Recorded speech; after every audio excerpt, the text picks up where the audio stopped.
Bonjour, je m'appelle Andrés Felipe Gil et je suis né en Colombie et j'habite à Trois-Rivières depuis 2004, donc ça fait 17 ans qu'on habite au Canada. Je suis médecin, je suis anesthésiologiste.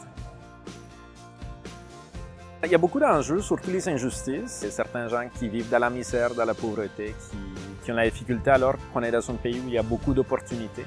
Donc, c'est des enjeux qui me tiennent encore un peu parce qu'on a connu un peu la situation en Amérique latine où le filet social est quasi absent, puis il y a très peu de soutien pour les gens.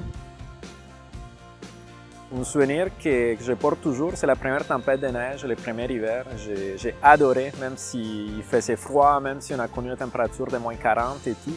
Puis comme un bon immigrant, on connaissait rien du tout, fait qu'on était vraiment à la découverte, on partait zéro. Puis dans ce parc ici, il y a une piste de patinage qui s'est fait. Ça montre un peu le paradoxe que même si c'était très froid, on pouvait quand même en profiter. Puis il y a une certaine chaleur dans l'ambiance qu'on pouvait ressentir. On est arrivé ici avec ma mère puis ma soeur. On était sortis à la Colombie en exil politique. Puis quand je suis arrivé ici, j'avais 14 ans. Donc, je suis en plein milieu d'une crise d'adolescence, on peut appeler ça comme ça. En plus, j'étais chanceux, je suis tombé dans une classe où j'étais le seul à ne pas parler le français. L'école, ça a été quand même une place où j'ai appris le français, où j'ai appris comment bien le parler, comment bien l'écrire. Puis j'ai aimé ça un peu. C'est une ville où il fait bon vivre. Ça répond à mes besoins pour une vie à moyen long terme. Pour ma conjointe aussi, on recherche une ville qui soit quand même tranquille, où on puisse avoir les deux un milieu professionnel qui soit épanouissant. Puis ces critères sont remplis ici. En bonus, mes parents et ma soeur sont ici. Donc ça aide aussi. La troisième chose aussi, parce que j'ai quand même connu des gens quand j'étais à l'école secondaire et tout, puis on fait quand même des liens avec les gens. Donc un réseau social qui se maintient, qui se rallume avec les retours ici. Fait que je me sens chez nous, là.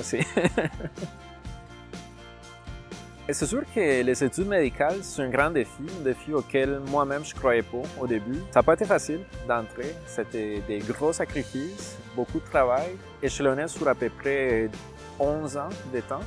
Si on exclut dans le fond les temps qu'on faisait extra à l'école secondaire pour les cours de grammaire, pour être bon en français, pour pouvoir avoir les bonnes notes, c'est comme construire un petit château. On prend une petite brique, on l'assemble, on fait une petite partie, une petite section du château, puis on continue tranquillement. C'est pas quelque chose qu'on fait du jour au lendemain, mais ça vaut la peine. Puis c'est un peu la preuve que quand on travaille fort, on peut récolter les fruits, même si des fois on n'y croit pas à la base. C'est d'essayer, c'est de découvrir. Ici, c'est votre chez vous, c'est votre nouvelle maison.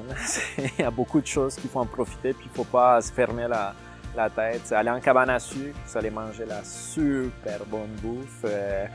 Aller essayer de patiner dans une place comme ici, sortir, c'est vraiment le fun. Une bataille de neige entre adultes, c'est toujours agréable, même si c'est pas prévu. Fait que non, il faut essayer, il faut pas avoir peur. Puis, on a un super beau pays, c'est nouveau chez soi, il faut l'apprivoiser.